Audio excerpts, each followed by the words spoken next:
اللہ کریم نے قرآن مجید میں فرمایا ہے کہ لَقَدْ مَنَّ اللَّهُ عَلَى الْمُؤْمِنِينَ إِذْ بَعَثَ فِيهِمْ رَسُولًا، فرمایا تحقیق اللہ نے مومنوں پر احسان فرمایا ہے کہ انہیں اپنا رسول عطا فرمایا ہے۔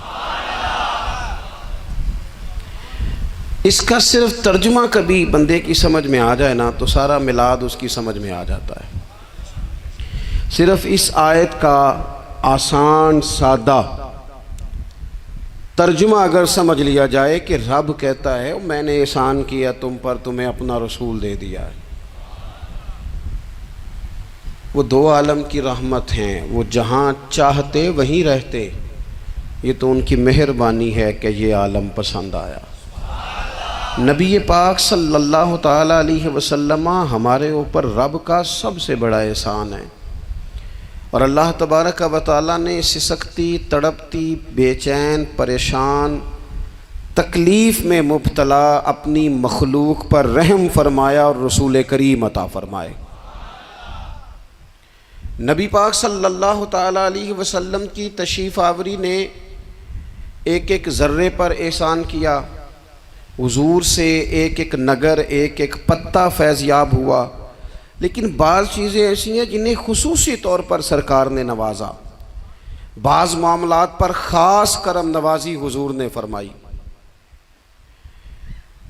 ایک اہم مسئلہ ہے عقیدے کا مسئلہ۔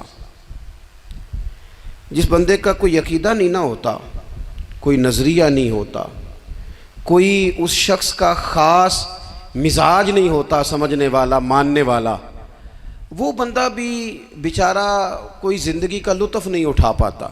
اس کا کوئی نظریہ ہی نہیں ہے، کوئی سوچ ہی نہیں ہے، کوئی اس کی فکر ہی نہیں ہے اس نے کس طرف جانا ہے۔ عقیدہ نہ ہو بندے کا، یعنی دنیا میں معاذ اللہ کچھ ایسے لوگ پائے جاتے ہیں جو سرے سے اللہ تعالیٰ کوئی نہیں مانتے، زندگی کیسے گزرے گی؟ وہ اپنی توجہات کا قبلہ کسے بنائیں گے؟ اور پھر دنیا میں کچھ لوگ ایسے گزرے جو کئی خداؤں کے قائل، کئی، اور پھر اہل عرب کا تو یہ حال کہ 360 بتوں کے سامنے جھکتے۔ مجھے بتائیے جس بندے کو یہی خبر نہ ہو میرا خالق اور مالک کون ہے، جس کو یہی پتہ نہ ہو کہ میرا رزق کہاں سے آتا ہے، میں نے مانگنا کہاں سے ہے، جس سے یہ خبر ہی نہ ہو کہ میری دعاؤں کا رخ کس طرف ہونا چاہیے، اس کی بھی کوئی زندگی ہے؟ نبی پاک علیہ السلام نے سب سے بڑا احسان یہ فرمایا ہے کہ ہمیں عقیدہ توحید سکھایا ہے۔ حضور نے ہمیں ہر جگہ سے چھڑا کے رب کریم کی بارگاہ میں سجدہ کرنے کا حکم دیا ہے۔ عرب کے لوگ جو تھے وہ بڑی بڑی وہم کا شکار تھے، بڑی بڑی اوہام پرستی کا شکار تھے۔ یہ آج کل بھی وہم بہت زیادہ ہے نوجوانوں میں، یعنی کوئی فیصلہ پکا ہے ہی نہیں، کوئی پکی بات ہی نہیں کرتے، یہ کر لوں کہ نہ کروں، اگر آپ کہتے ہیں تو کر لیتا ہوں، ویسے اس میں فلانی کمزوری بھی ہے، اور اگر میں نے نہ کیا تو فلاں مشکل بھی ہے۔ بھئی جس بندے نے قوت فیصلہ ہی نہیں پائی، اس نے ارادہ ہی پکا نہیں کیا کہ اس نے کدھر جانا ہے، تو وہ سفر کیسے کرے گا؟ سفر تو اس بندے کا مکمل ہوتا ہے جو سفر شروع کرتا ہے۔ عرب کے لوگ بھی بڑے بڑے اوہام پرستی کا قائل تھے۔ وہ جب قربانیاں کرتے تھے تو ان کا گوشت لا کے کعبے کی دیواروں کے ساتھ ملا کرتے تھے، یہ قبولیت کی علامت ہے۔ سارے کپڑے اتار کے کعبے کا طواف کرتے تھے، جب احرام باندھ لیتے، حج عمرے کا ارادہ کرتے تو دروازوں سے داخل نہیں ہوتے تھے۔ وہ کہتے تھے کہ دروازے گناہگار ہیں اور ہم چونکہ اب نیک کام کر رہے ہیں لہذا اوپر سے ہو کے آئیں گے۔ رسول کریم علیہ السلام نے انہیں ان سارے وہموں سے، ساری پریشانیوں سے، ان ساری بدشگونیوں سے نکال کے کہا اللہ تمہارا مالک ہے، اللہ تمہارا محافظ ہے، ہوگا وہ جو رب چاہے گا۔ ذرا سی بات پہ سہم جانا، ذرا سی بات پہ ڈر جانا۔ حضور نے لوگوں کو قوت فیصلہ عطا کی، اور اتنی بڑی قوت فیصلہ حضور نے دی کہ کل تک جو فیصلہ کر نہیں نہ پا رہے تھے، آج انہوں نے اس طرح کے فیصلے کیے کہ اپنی ساری کی ساری اولادیں لے کر وہ میدانوں میں کھڑے ہو گئے۔ وہ ڈٹ گئے کہ ہم نے کفر کے مقابلے میں جہاد کرنا ہے۔ انہوں نے طے کر لیا کہ حق کیا ہے، سچ کیا ہے۔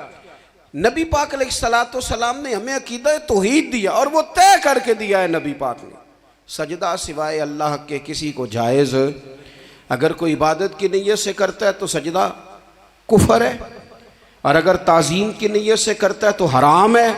اعلیٰ حضرت بریلوی رحمۃ اللہ علیہ نے 50 کے قریب دلائل کتاب و سنت سے اور 100 سے زیادہ دلائل فقہ اور اصول فقہ سے بیان فرمائے ہیں کہ کسی اور کے لیے تعظیمی سجدہ بھی حرام ہے۔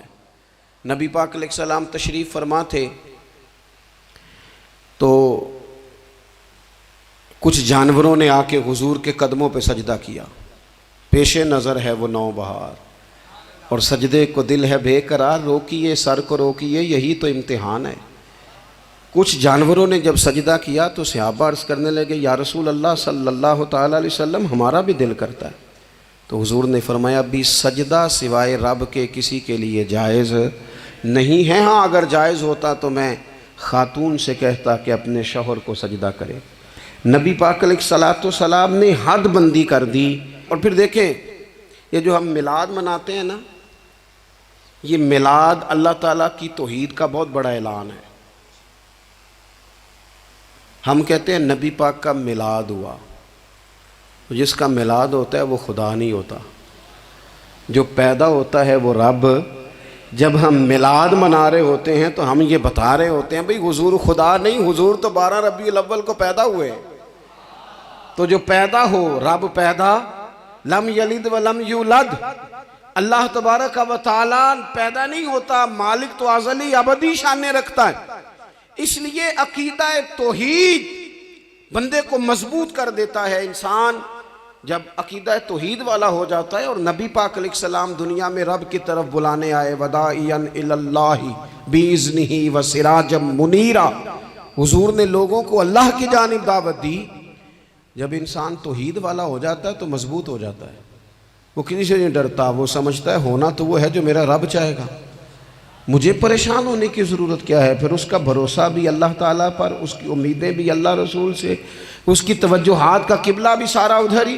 تو حضور نے لوگوں کو عقیدہ دیا، مضبوط کیا۔ رسول پاک صلی اللہ تعالیٰ علیہ وسلم نے ذہنوں کو پختگی عطا فرمائی۔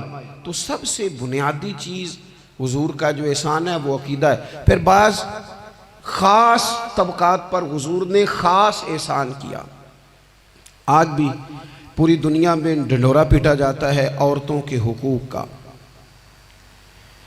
پوری دنیا کے اندر، اور بعض لوگ عورتوں کو بڑا دھوکہ دیتے ہیں، کہتے ہیں تمہیں حق نہیں ملتے لہٰذا تم سڑکوں پہ آ جاؤ، معاذ اللہ، تمہیں حق نہیں ملتے لہٰذا تم معاذ اللہ بازاروں کی رونق بن جاؤ۔ عورتوں کو بڑا پریشان کیا جاتا ہے حقوق کے تعلق سے۔ نبی پاک علیہ السلام کی آمد سے پہلے کوئی خاتون کے ساتھ سلوک اچھا نہیں کیا جاتا تھا، اس کا کوئی جائیداد میں حصہ نہیں تھا۔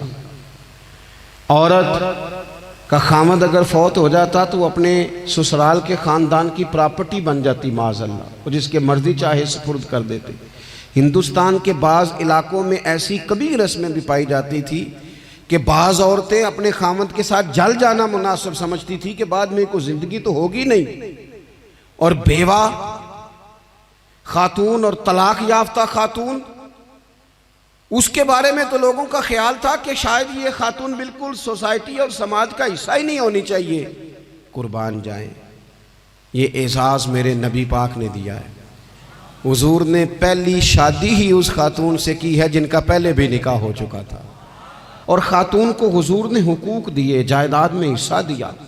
کہا جو بیٹیوں کی بہنوں کی پرورش کر کے آئے گا اور اچھی پرورش کر کے انہیں روانہ کر دے گا، جس طرح میری 2 انگلیاں جڑی ہوئی ہیں میرے ساتھ جڑ کے جنت میں جائے گا۔ اور ایک روایت میں فرمایا کہ جب کسی کے ہاں بیٹی پیدا ہوتی ہے نا تو اللہ فرشتوں کو بھیجتا ہے،